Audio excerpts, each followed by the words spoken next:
Hello guys, welcome sa aking video today. My video today is ang aking ulam. So ayan, puro lang siya guys, isaw-isaw.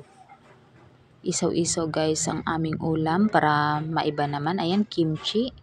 So ayan ang kapares dyan guys, kimchi. O ngayon guys, adik na ako dyan sa kimchi guys. Dati guys, hindi ako kumakain ng kimchi. So ayan, nung natikman ko, sobrang sarap pala niyan. So hinahanap-hanap ko na yan. So, ayan, inarrange ko na, nilagay ko na sa lamesa ang aming pagkain. So, ayan, ang aming kanin. O, diba guys, nakalagay pa yan sa aming kaldero. So, ayan, nagpakulo ko ng tubig kasi magluluto ko ng pancit canton. Pancit canton guys na Korean. So, ayan, titikman ko rin yan guys kung anong lasa niyan. Korean pancit canton. So, ayan. Ayan guys, dinampot ko pa nga yung guys. Kala ko kasi guys, carrots. O diba napaka-ignorante ko guys.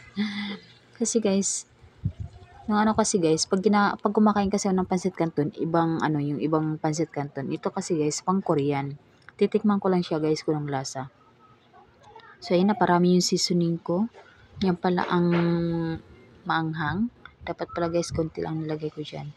So sa amoy pa lang guys, ang bango-bango na niya. Ang bango-bango niya, pero pag tinikman mo pala yan guys, sobrang anghang pala niyan guys. Siguro guys, sa isang tikim, nag-aapoy na yung bibig mo. So ayan, nakahanda na lahat ang aming pagkain. So ayan lang guys, ihaw-ihaw at may pa yan, tusok-tusok na ewan. So ayan, thank you for watching. Bye-bye.